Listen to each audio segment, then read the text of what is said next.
as you know, we got a federal election underway, and I've been one of the people in Parliament who's been speaking out and saying that the drug laws that we have in Canada, not only are they not working, they're actually harmful. And I want to see reforms take place, we got to see changes take place, and we know that one of the things that Harper said he's going to do when the Parliament returns, if he gets elected, is that he's going to bring back the minimum mandatory sentencing for drug crimes, S10. And I know there are many people here who fought it the first time around, like we did in the NDP.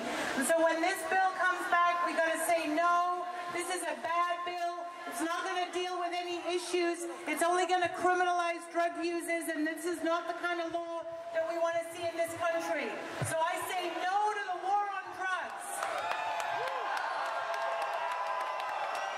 I also want to say that, you know, I think it's really unfortunate that Mark Emery, that I know many of us support and have followed, that he's still incarcerated in the United States, and he just lost his bid, his first bid to come back to Canada. I want you to know that from day one, we've supported him and wanted him to be able to serve his time in Canada. He should never have been extradited in the first place.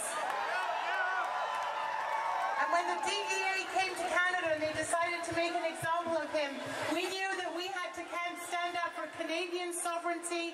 We had to stand up for Mark Emery and his rights. And so I want to commit that I'm going to continue to work on that issue and to make sure that we can get him back to Canada where he's part of his community. I know he's got a big following, so don't lose the hope.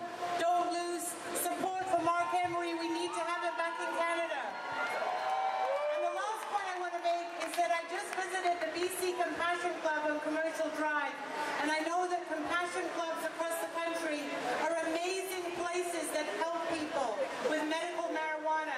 And I find it very concerning and disturbing that our federal government is still trying to make the medical marijuana program, such as it is, so difficult that people can't access it and use it. So this is another issue that we have to take up, to say that medical marijuana is a legitimate issue. It's helping people.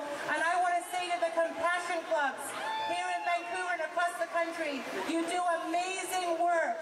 And thank you for helping so many people and doing it in a way that's principled and with integrity. So stay strong. We got a lot to take on this issue, but we say no to the war on drugs. We say to sensible decisions, realistic decisions on drug policy, no to criminalizing drug users. So stay strong and have a great day today. Thank you very much. Let's get another big round of applause for the NDP.